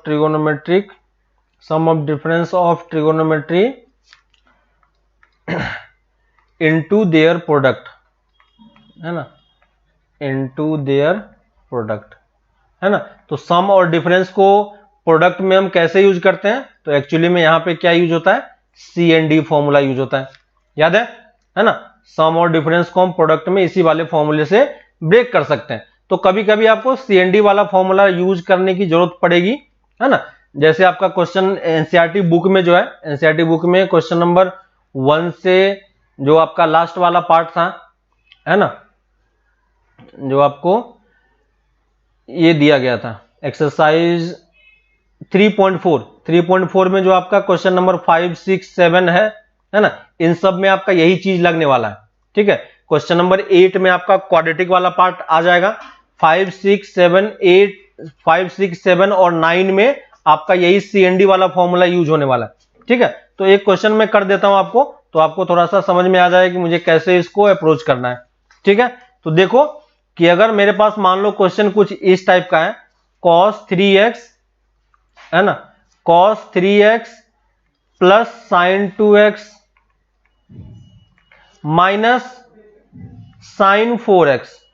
ठीक है, तो मान लो हमें ये इक्वेशन दिया हुआ है और हमें बोला है फाइंड दी सॉल्यूशन और फाइंड दी जनरल सॉल्यूशन। हमें जनरल सॉल्यूशन निकालने के लिए, है ना, जनरल सॉल्यूशन हमें लिखना आना चाहिए, वो आपको पता है ऑलरेडी, बस हमें प्रिंसिपल सॉल्यूशन एक फाइंड करना है और फिर हम आंसर निकाल पाएंगे।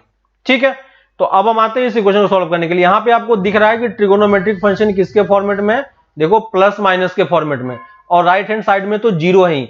तो अगर मैं किसी भी तरीके से प्लस माइनस को प्रोडक्ट में कन्वर्ट कर पाऊं तो हमारा काम तो बन जाएगा, है ना। तो देखो इस वाले सेम ट्रिगोनोमेट्रिक फंक्शन में मैं क्या लगा सकता हूं, CND वाला फॉर्मूला यूज कर सकता हूं। ठीक है, तो sine C minus sine D, इसका फॉर्मूला क्या होता है, तो 2 cos, याद होगा आपको, sine C minus sine D क्या होता है, 2 cos C प्लस D/2, है ना। तो क्या लिख पाएंगे, cos 3x into sine C minus D/2, याद है कि नहीं। तो क्या हो जाएगा, चेक करना ये चीज आता है कि नहीं। तो ये कितना हो जाएगा, cos, है ना, sine C minus sine D। Sine C minus sine D का फॉर्मूला क्या होता है, याद है, sine C minus sine D, sine C minus sine D क्या होता है, 2 times cos C plus D/2 into sine C minus D/2, है ना, ये चीज होता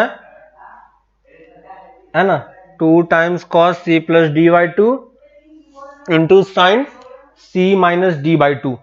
ठीक है, तो यहां पे जब आप यूज करोगे तो क्या मिलेगा आपको, देखो C plus D into sine C minus D करोगे तो एक माइनस टाइम्स जनरेट होगा आपका, और यहां पे साइन x इक्वल टू आ जाएगा। ठीक है, देखो यहां से cos 3x आप कॉमन ले पाओगे, cos 3x कॉमन लिया तो 1 minus 2 sine x equal to 0 आ गया, है ना। अब देखो प्रोडक्ट के फॉर्मेट में आ गया, तो cos 3x आप क्या लिख सकते हो, है ना, cos 3x क्या लिख सकते हो, इक्वल टू 0, और यहां से 1 माइनस साइन 2x क्या हो जाएगा, 0, तो साइन x की वैल्यू यहां से कितनी आ जाएगी, 1/2। ठीक है ना। अब हमें इन दोनों का क्या करना है, जनरल सॉल्यूशन लिखना है ना। जनरल सॉल्यूशन आप दोनों का लिखो और आपका आंसर आ जाएगा, है ना। तो इसका जब आप जनरल सॉल्यूशन लिखोगे तो डायरेक्टली आप नहीं लिखोगे, पहले आप क्या करोगे, ये कंप्लीट एंगल को कुछ और आप एज्यूम कर लो, cos थीटा इक्वल टू 0, है ना, और पहले आप इसका जनरल सॉल्यूशन लिखोगे और लास्ट में थीटा की वैल्यू आप 3x पुट करके फिर आप निकालोगे। क्लियर है कि नहीं, है ना। तो देखो cos थीटा इक्वल टू 0 का जनरल सॉल्यूशन क्या होता है ना, cos थीटा इक्वल टू 0 का जनरल सॉल्यूशन क्या होता है, 2n प्लस 1 इंटू π/2, याद है, अभी जस्ट ऊपर में स्टार्टिंग में लिखवाया था, और n बिलोंग टू क्या हो जाएगा, z। ठीक है, अब थीटा की वैल्यू हम क्या पुट करेंगे, 3x पुट करेंगे। ठीक है, डायरेक्टली आप 3x इक्वल टू वो नहीं कैलकुलेट करोगे, है ना। तो यहां से हमारे पास ये आ गया, और यहां से हम x क्या बोल सकते हैं, x equal to 2n plus 1 into π/6 n belong to z। तो हमारे पास एक सॉल्यूशन तो ये आया। दूसरा सॉल्यूशन इसका कैलकुलेट करेंगे, तो इसका तो आपको पता है, क्या लिख सकते हैं, n pi plus minus 1 to the power -1 into π/6 n belong to z, है ना। तो ये मेरा दूसरा सॉल्यूशन आ गया, और ये दोनों क्या है, और में है ना। तो जब आप फाइनल आंसर लिखोगे तो फाइनल आंसर में क्या होगा, फाइनल आंसर में क्या हो जाएगा, 1 यूनियन 2, है कि नहीं, क्या हो जाएगा, 1 यूनियन 2। तो आप दोनों का यूनियन वाला पार्ट लिख लो और आंसर लिख दो। क्लियर है, समझ में आया कि कैसे CND यूज करना है ना। तो जब भी आपको इस टाइप का क्वेश्चन दिखे, और एनसीईआरटी बुक में जो आपका बाकी क्वेश्चन है ना 3.4 का, वो सब में CND आपको दिख जाएगा। ठीक है, और सेम टाइप का क्वेश्चन आपको जो आपके पास प्रैक्टिस शीट मिला था, है ना, प्रैक्टिस शीट में भी आपको दिख जाएगा। जैसे आपका क्वेश्चन नंबर 17 था, है ना, 17 में साइन और कॉस में कन्वर्ट करके आप उसको सॉल्व कर लो, वहां से आपको दिख जाएगा। क्वेश्चन नंबर 18 में आपका क्वाड्रेटिक वाला फॉर्मेट हो जाएगा। क्वेश्चन नंबर 19 में आपका CND वाला फॉर्मूला यूज हो जाएगा। ठीक है, तो ये मैक्सिमम टाइप से आपका क्वेश्चन इसी फॉर्मेट में आपका कन्वर्ट हो जाता है में नहीं होगी। क्लियर है? तो कैसे क्वेश्चंस को अप्रोच करना है, ये आपको मेथड समझ में आना चाहिए कि कैसे कौन कौन सा मेथड हमें अप्लाई करना है ताकि आपका क्वेश्चन सॉल्व हो जाए। ठीक है, इसी में एक और टाइप कर लेते हैं, फिर आप समझ पाओगे कि क्या करना होता है। ठीक है, fourth part, fourth type, type 4 लिख लो। टाइप 4,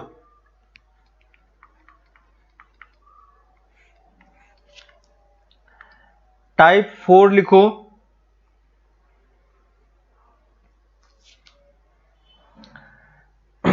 ठीक है, टाइप 4 लिखो। टाइप 4 देखो, टाइप 4 में क्या करना है हमें। टाइप 4 जो है सेम आपका जो अभी आपने किया ऊपर में, बस उसका अपोजिट पार्ट है। ठीक है, देखो तो टाइप 4 लिख लो आप। टाइप 4 में देखो ट्रिगोनोमेट्रिक इक्वेशन लिख लो। Trigonometric equation which can be solved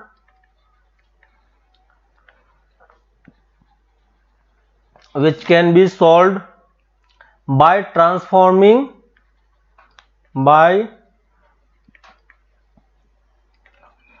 transforming a product of trigonometric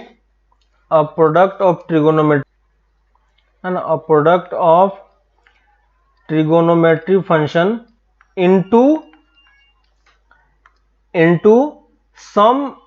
their sum and difference, सम और डिफरेंस। ठीक है, ये जो हमने CND फॉर्मूले से जस्ट ऊपर वाला फॉर्मूला आपको लगाया था, है ना, बताया था, सेम वो वाला फॉर्मूला यूज करना है ना, जो हमने मैंने बताया था कि डिफरेंस से हमें कहां जाना है, प्रोडक्ट से हमें कहां पे जाना है ना, प्रोडक्ट से हमें सम और डिफरेंस में जाना है ना। तो आपको फॉर्मूला याद हो रहा होगा, किस टाइप का फॉर्मूला होगा हमारे पास, 2 cos A cos B का फॉर्मूला आपके पास होगा, है ना। 2 sin A sin B का फॉर्मूला हमारे पास होगा, है कि नहीं। 2 sin A sin B का फॉर्मूला होगा, 2 cos A sin B का फॉर्मूला होगा, है ना, 2 sin A cos B का फॉर्मूला होगा। ये 4 टाइप का फॉर्मूला हमने वहां पे लिखा था, है ना। यही वाला फॉर्मूला हमें यहाँ पे यूज करके क्वेश्चन को सॉल्व करना है। ठीक है, जैसे मैं एक एग्जांपल कर देता हूं तो आपको थोड़ा सा आइडिया मिल जाएगा। जैसे मान लो कि हमें एक क्वेश्चन दिया हुआ है, मान लो sin 5x इंटू, देख लो, sin 5x into cos 3x equal to sin 6x into cos 2x। ठीक है, मान लो ये हमें एक क्वेश्चन दिया हुआ है और हमें इस क्वेश्चन को सॉल्व करना है। ठीक है, तो इस क्वेश्चन को कैसे सॉल्व करेंगे वो चीज देखो आप। तो जब आप इस क्वेश्चन को सॉल्व करने के लिए जाओगे तो यहां पे हमें प्रोडक्ट में तो ऑलरेडी दिख रहा है, लेकिन कोई टर्म सॉल्व होने लायक नहीं है। क्यों नहीं है? क्योंकि एंगल्स अलग अलग है। ठीक है, तो हम पहले क्या करेंगे, इसमें देखो दोनों तरफ 2 से मल्टीप्लाई कर दिया, है ना, और ये कौन सा फॉर्मूला हो गया, 2 sin A into cos B। देखो sin A into cos B, और ये क्या बन गया, ये भी 2 sin A into cos B। तो ये फॉर्मूला लगा के हम इसके एंगल को थोड़ा सा अलग अलग ब्रेक कर सकते हैं, है ना। तो फॉर्मूला देखो 2 sin A into cos B, अगर फॉर्मूला यूज करोगे तो ये किस में कन्वर्ट हो जाएगा, sin 8x plus sin 2x। Check करके देखना, ये इस वाले में कन्वर्ट हो जाएगा, और इस वाले में अगर फॉर्मूला लगाओगे तो ये किस में कन्वर्ट हो जाएगा आपका, sin 8x plus sin 4x। देखो दिख रहा है क्या, है ना, ये इसमें कन्वर्ट हो गया। अब देखो यहां से आपका 2 टर्म कैंसिल हो गया। कौन कौन सा कैंसिल हो गया, sin 8x दोनों तरफ से कैंसिल हो गया। तो बचा क्या हमारे पास, बचा हमारे पास sin 2x equal to sin 4x। ठीक है, अब देखो दोनों तरफ साइन का फंक्शन तो है, ठीक है, लेकिन ये गलती कभी मत करना कि डायरेक्टली आप इसको कंपेयर कर दो इस x के साथ। ठीक है, जो हमने इक्वेशन सॉल्व किया था वो किसके लिए सॉल्व किया था, sin x equal to constant के लिए सॉल्व किया हुआ है। ठीक है, तो सारा वेरिएबल हमारा किस तरफ होना चाहिए, लेफ्ट हैंड साइड में होना चाहिए, और बाकी कांस्टेंट हमारा राइट हैंड साइड में होना चाहिए। ठीक है, यहां पे देखो हमारे पास वेरिएबल यहां भी है और वेरिएबल यहां भी है, तो इसको आप डायरेक्टली कंपेयर करके सॉल्व नहीं करोगे, तो हमें क्या करना होगा, इसको पहले लेफ्ट हैंड साइड में लेके आना पड़ेगा। तो इसको मैं क्या लिखूंगा, sin 2x minus sin 4x equal to 0, है ना। और यहां से इसमें अब मैं क्या यूज कर पाऊंगा, फिर से CND यूज कर सकते हैं, है ना। यानी तो इसमें आप sin 2x का फॉर्मूला यूज कर लो, कैसे भी यूज कर लो, कोई प्रॉब्लम नहीं है। तो अगर मैं CND यूज करता हूं, ठीक है, और यहां से देखो ये sin 4x है, तो इसको मैं ऐसे भी लिख सकता हूं 2x माइनस, इसको मैं sin 2 थीटा का फॉर्मूला यूज कर लूंगा, तो क्या बन जाएगा sin 2x into cos 2x, याद है, इक्वल टू 0। देखो sin 2x हमारा बाहर निकल गया common, 1 minus cos 2x equal to 0, है ना, प्रोडक्ट के फॉर्मेट में आ गया। और यहां से आप क्या आंसर बोल सकते हो, sin 2x इक्वल टू 0 और 1 minus cos 2x equal to 0। Clear है। और यहां से जब आप इसका सॉल्यूशन लिखोगे तो फिर से वही चीज, देखो यहां पे एंगल x नहीं है, एंगल क्या है, ट्वाइस x है। तो अगर आप इसका जनरल फॉर्मूला लिखने के लिए जाओगे तो पहले हमें इसे अलग एंगल एज्यूम करना पड़ेगा। तो मान लो मैंने इसको थीटा मान लिया, ठीक है, तो साइन थीटा इक्वल टू 0, तो यहां से थीटा की वैल्यू क्या होती है, n पाई होता है, याद है, साइन थीटा इक्वल टू 0 के लिए थीटा की वैल्यू क्या होती है, n पाई होती है, n बिलोंग टू z। और अब थीटा की वैल्यू हम क्या पुट करेंगे, cos 2x पुट करेंगे, तो 2x इक्वल टू n पाई। तो अब यहां से x की वैल्यू हमारे पास कितनी आ गई, n pi by 2, n belong to z के लिए। तो ये मेरा फर्स्ट वाले पार्ट का इक्वेशन का सॉल्यूशन आया, है ना, तो ये मेरा फर्स्ट सॉल्यूशन आया। सेकेंड वाले पार्ट में सॉल्व करोगे तो cos twice x equal to 1 हो गया। फिर से यहाँ पे ट्वाइस x है तो डायरेक्टली आप आंसर नहीं करोगे, आपको क्या करना होगा, यहाँ पे इसको एक अलग एंगल एज्यूम करना होगा, ठीक है। तो इसको मान लो थीटा मैंने मान लिया, या अल्फा कुछ भी मान लो, तो cos अल्फा इक्वल टू 1, तो अल्फा की वैल्यू यहां से कितनी निकल के आती है, अल्फा इक्वल टू 1, आपको सॉरी 1 नहीं मिलेगा, कितना होगा, यहाँ पे ट्वाइस छूट गया, देखो यहाँ पे 2 छूट गया, तो ये कितना हो जाएगा आपका 1/2 आ जाएगा। देखो ये आपका 1/2 आ गया। CND भी आप यूज कर सकते हो, कोई प्रॉब्लम नहीं है, ठीक है, CND से भी सॉल्व हो जाएगा, कोई दिक्कत नहीं है। जो आपको दिख जाए बस प्रोडक्ट के फॉर्मेट में मेरा आना चाहिए, है ना। तो प्रोडक्ट के फॉर्मेट आना चाहिए, दिया आ गया। तो यहां से देखो cos theta equal to alpha equal to half आ गया, तो अल्फा की वैल्यू मैं क्या लिख सकता हूं, 2n pi plus minus pi by 3, याद है आपको, है ना, जनरल फॉर्मेट में मैंने लिख दिया n बिलोंग टू z के लिए। और अब मैं अल्फा की वैल्यू क्या पुट कर दूंगा, ट्वाइस x, है ना, क्योंकि हमें x के टर्म में आंसर निकालना है। तो twice x equal to 2n pi plus minus pi by 3 n belong to z। और यहां से x कितना लिख पाओगे, तो यहां से 2 से 2 कैंसिल हो जाएगा, ये n pi plus minus pi by 6 n belong to z, है ना। तो ये मेरा क्या आ गया, सेकेंड वाले पार्ट का आंसर आ गया। तो हमें जब फाइनल आंसर लिखेंगे तो क्या लिखेंगे, फाइनल आंसर में, है ना, फाइनल आंसर में क्या होगा, 1 यूनियन 2, है ना। तो फाइनल आंसर में आप इन दोनों का यूनियन करके लिख दोगे, वो आपका क्या हो जाएगा, आंसर हो जाएगा। क्लियर है। तो क्या मैंने यूज किया, समझ में आ रहा है, किस तरीके से आंसर निकाल रहे हैं और कैसे हम इक्वेशन को सॉल्व कर रहे हैं, ठीक है। तो यहां तक आपको अच्छे तरीके से क्लियर होना चाहिए, है ना, कि कैसे कैसे हमें इक्वेशन सॉल्व करना पड़ता है और क्या क्या चीजें हमें अप्लाई करके देखना पड़ता है, ताकि हम क्वेश्चन को अच्छे ढंग से सॉल्व करके लिख पाए, ठीक है। तो हमेशा ये ध्यान रखना कि जब भी आप इक्वेशन सॉल्व करोगे, तो अगर मान लो आपके पास a into b equal to 1 है, तो आप ये नहीं बोल सकते हो कि a इक्वल टू 1 और b इक्वल टू 1, है ना, ये आपने 10th में किया हुआ है कि नहीं, क्योंकि यहां पे a और b की बहुत सारी पॉसिबिलिटी हो सकती है ना। a की वैल्यू मैं 1/4 भी ले सकता हूं, b इक्वल टू 4 भी ले सकता हूं, a इक्वल टू 1/8 भी ले सकता हूं, b इक्वल टू 8 भी ले सकता हूं, है ना। इस टाइप से बहुत सारी पॉसिबिलिटी होती है। लेकिन अगर आपके पास a b इक्वल टू 0 होता है, तो यहां से हम सिर्फ, हमारे पास दो ही पॉसिबिलिटी होती है, आइदर a इक्वल टू 0 और b इक्वल टू 0, है ना। तो यहां से आप इस तरीके से आंसर लिख के क्वेश्चन सॉल्व कर सकते हो। तो हमें यह ध्यान रखना है कि राइट हैंड साइड में हमेशा क्या होगा, आपका 0 वाला पार्ट ही आना चाहिए, ठीक है। ये वाले पार्ट से हम इक्वेशन को डायरेक्टली सॉल्व नहीं करेंगे, ठीक है। देखो यहां पे आपको जब आप क्वेश्चन सॉल्व करोगे, तो हो सकता है कि आपको दिखे कि मेरा आंसर कुछ और आ रहा है और किसी और का आंसर कुछ और आ रहा है, ठीक है। जैसे यहां पे मैंने फैक्टराइज किया, तो फैक्टराइज करने पे आपके पास आंसर इस फॉर्मेट में आ रहा है, ठीक है, किसी ने यहाँ पे CND यूज किया होगा, तो CND जब यूज करोगे तो वहां पे 3x का एंगल का टर्म जनरेट होगा। ठीक है, देखो मैं इसको सॉल्व कर देता हूं CND से भी। तो sin C minus sin D की वैल्यू कितनी होती है ना। देखो इसी में यहाँ पे मैं साइड में कॉर्नर पे मैं सॉल्व कर रहा हूं इसी को CND लेके। ठीक है, तो इसी चीज को अगर मैं CND लेके सॉल्व करूंगा यहां से इस वाले पार्ट से, ठीक है, यहां से देखो अगर CND यूज करोगे तो कितना आएगा 2 times cos C plus D by two. तो cos C plus D by two की वैल्यू कितनी हो जाएगी 3x into sine C minus D by two. तो sine C minus D by two कितना हो जाएगा sin x इक्वल टू 0, और एक माइनस टाइम्स होगा तो माइनस से कोई फर्क नहीं पड़ता है ना, सॉरी यहां पे sin x हो जाएगा, है ना। अब यहां से देखो सॉल्व करोगे तो क्या आ जाएगा cos 3x इक्वल टू 0 और sin x इक्वल टू 0, है ना। यहां से x की वैल्यू कितनी हो जाएगी n पाई, और यहां से कितना हो जाएगा x equal to sine cos 0 कहां पे होता है odd multiple of pi by 2 पे, है ना। तो 2n plus 1 by pi by 6, ये फॉर्मेट कुछ लोगों का आ रहा होगा, है ना। तो यहां पे आपको देखो जो आंसर है वो इस फॉर्मेट में कुछ लोगों का आंसर आ रहा होगा जिन लोगों ने CND यूज किया होगा। ठीक है, जिन लोगों ने CND यूज किया होगा उसका आंसर इस फॉर्मेट में आ रहा है। जब आप फाइनल आंसर यहां से लिखोगे तो इसका और इसके साथ क्या लिखोगे यूनियन लिखोगे, है कि नहीं।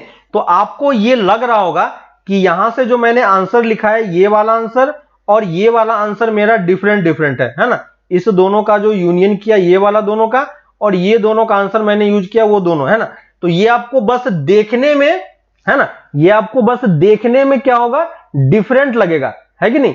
आपका अगर आप ये आंसर लिखते हो तो आपका ये भी सही है, और अगर कोई ये आंसर लिखता है तो उसका ये आंसर भी सही है।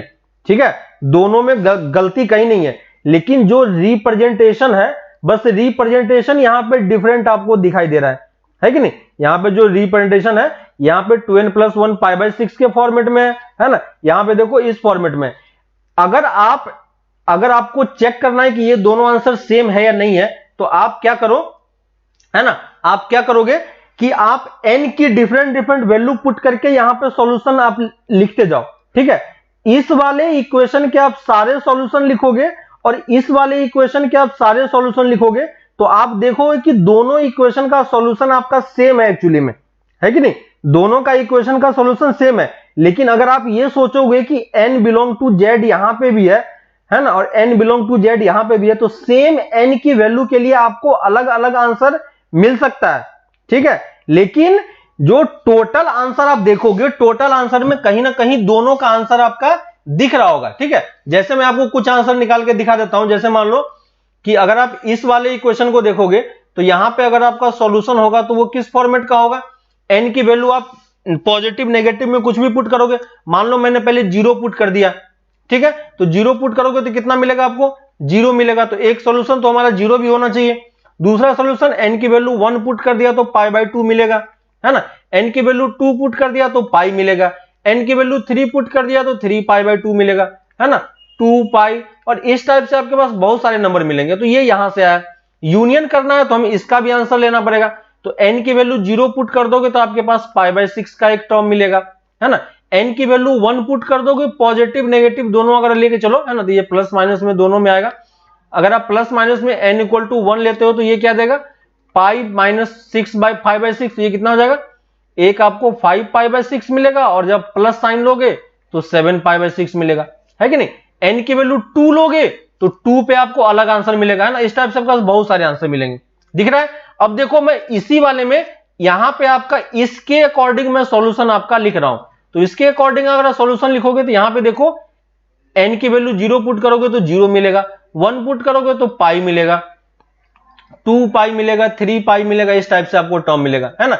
यहां से वैल्यू n की वैल्यू 0 पुट करोगे तो आपके पास पाई बाई 6 का भी टर्म मिलेगा, है ना। नेगेटिव वैल्यू पुट करोगे तो आपको माइनस पाई बाई 6 भी मिलेगा, दिख रहा है क्या, है ना। इस टाइप से बहुत सारे सॉल्यूशन आप देख सकते हो। ठीक है, यहां पे देखो आप दोनों में सॉल्यूशन को आप ध्यान दो। यहां पे देखो 0 यहां पे भी था, 0 यहां पे भी है, पाई बाई 6 यहां पे भी था, प्लस माइनस पाई बाई 6 यहां पे भी है, पाई देखो आपका यहां पे भी है, पाई मुझे यहां पे भी मिल रहा है ना। ये वाली वैल्यू हमें यहां पे भी मिल रही है, ये वाली वैल्यू हमें यहां पे मिल रही है। इस टाइप से अगर आप देखोगे तो दोनों में से कुछ ना कुछ पार्ट आपको हमेशा मिलेगा, है ना। तो इसलिए गलत नहीं है, वो भी गलत नहीं है, ये भी गलत नहीं है। जितना सॉल्यूशन आपको यहां पे मिलेगा उतना ही सॉल्यूशन आपको वहां पे भी मिलेगा, और n की डिफरेंट डिफरेंट वैल्यू के लिए भी आपको ये चीजें मिलेगी, ठीक है। लेकिन दोनों आंसर क्या है आपका, सही है, ठीक है। तो एग्जाम में अगर आप दोनों में से कोई सा भी आंसर लिखते हो, खैर आपको अब बोर्ड में तो ये जरूरत नहीं पड़ेगा, ठीक है। जब उसमें जेई वाले में पड़ेगा तो वहां पे वो उस टाइप से दे देता है कि आपको आंसर इतना ज्यादा चेक ना करना पड़े, ठीक है। तो ये भी आंसर सही है और ये नीचे वाला भी आंसर सही है, दोनों तरीके से आप निकाल सकते हो। एडजस्ट कौन कर रहा है, एडजस्ट कर रहा है आपका जो n बिलोंग टू z है, ठीक है। n बिलोंग टू z जो है, ये n बिलोंग टू z ही आपका दोनों के आंसर को एडजस्ट कर रहा है। n की अलग अलग वैल्यू के लिए आपको अलग अलग आंसर मिलेगा, है ना, लेकिन वो कुछ ना कुछ वैल्यू आपका सेम कर देगा n आगे चल के, ठीक है। तो वहां से आपको ये नहीं सोचना है कि मेरा दोनों आंसर अलग अलग आ रहा है, ठीक है। दोनों आंसर सेम आंसर है, कर सकते हो। क्लियर हो गया, आप समझ में आ गया, प्रिजा, सुब्रजीत, अब्दुल, ठीक है। तो दोनों तरीके से कर सकते हो, बस आपको फाइनल जनरल सॉल्यूशन लिखना है, ठीक है। और बाकी जब जेई वाले में कैसे सॉल्व करना है वो जब शीट मिलेगा तो वहां पे आप खुद ब खुद सीख जाओगे, ठीक है। तो यहां तक आपका जो मैंने कितने टाइप के क्वेश्चन सॉल्व किए, हमने 4 टाइप के क्वेश्चन हम लोगों ने सॉल्व किए, ठीक है। बाकी 2-3 टाइप का क्वेश्चन और है, तो वो हम लोग नेक्स्ट क्लास में इसको सीखेंगे, ठीक है। अभी के लिए जो आपका होमवर्क है वो आपको एनसीईआरटी तो पहले 3.3 आपका ऑलमोस्ट कंप्लीट हो गया है, ठीक है। 3.4 जो है, 3.4 में 4-5 क्वेश्चन और है, ठीक है। तो नेक्स्ट क्लास में आपको एक्सरसाइज 3.4 कंप्लीट करना है, ठीक है। इसके बाद ट्रिगोनोमेट्री जो प्रैक्टिस शीट है आपका, ठीक है, प्रैक्टिस शीट में आपको 1 से लेके 20 तक आई होप की डिस्कशन हो गया सबका, ठीक है। जो जो क्वेश्चन छूट गया होगा अब वो क्वेश्चन आप लोग फिर से एक बार देख लेना, ठीक है। इसके बाद आपका नेक्स्ट आपको 21 से लेके, है ना, 21 से लेके 29 तक, ठीक है, 9 क्वेश्चन ये कंप्लीट कर लेना ताकि आपका सब्जेक्टिव वाला पार्ट खत्म हो जाए, है ना। तो 21 to 29 8 क्वेश्चन यहां पे है, 8-9 क्वेश्चन, तो ये क्वेश्चन आपको इसका कंप्लीट करना है, ठीक है। इसमें 4-5 क्वेश्चन है, सिंपल सिंपल जनरल सॉल्यूशन हमें निकालना है, तो जनरल सॉल्यूशन आप यहां पे डायरेक्टली लिख सकते हो, ठीक है। तो ये क्वेश्चन आप ट्राई करना नेक्स्ट क्लास में, फिर हम इसी का कुछ और पार्ट 2-3 पार्ट बचा हुआ है तो वो भी हम लोग डिस्कशन कर लेंगे। तो फिर आई होप कि नेक्स्ट क्लास में हमारा ये चैप्टर खत्म हो जाए, ठीक है। तो देखते हैं कब तक खत्म होता है, तो कुछ पार्ट बाकी है, बस हम लोग उसको डिस्कशन कर लेंगे तो आपका चैप्टर ऑलमोस्ट कंप्लीट हो ही गया है। अब आप सारे टाइप के क्वेश्चन कंप्लीट कर सकते हो, ठीक है। तो ये क्वेश्चन आप लोग करो, फिर हम लोग इसको नेक्स्ट क्लास में आगे कंटिन्यू करते हैं, ठीक है। चलो बाय।